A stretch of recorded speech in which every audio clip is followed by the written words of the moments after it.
Hi, my name is Ted Ma from QMetrix, and welcome to today's episode of 2 Minute Tuesday. In today's episode, we are going to explore how you can filter on multiple dimension values across OfficeConnect, Web Reports, and Dashboard.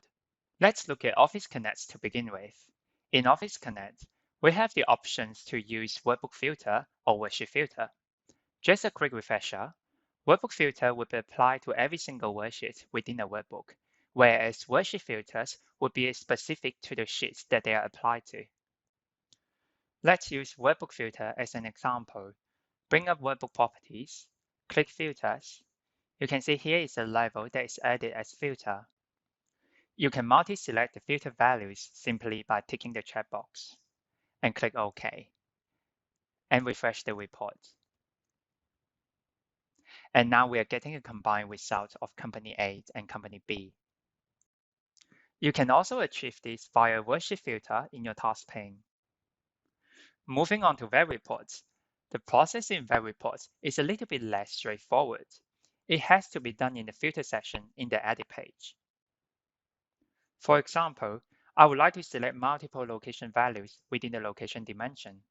I will need to drag the values and put it in the filter section, and adding up all the other values that I want to multi-select.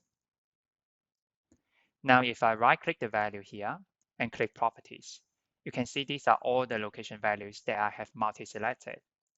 Unfortunately, this filter cannot be added into the parameter section.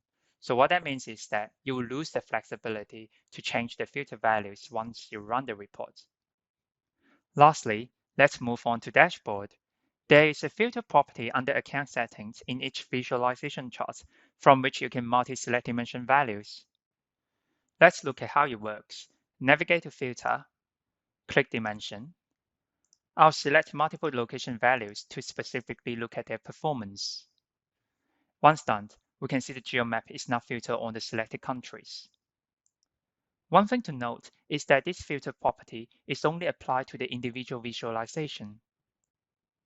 Having compared multi-select filtering across OfficeConnect, Web Reports, and Dashboard, we can tell OfficeConnect is the most user-friendly one regarding this feature. And that's the end of this episode. As always, if you would like to know more about your adaptive reporting tool, feel free to reach out to QMetrix.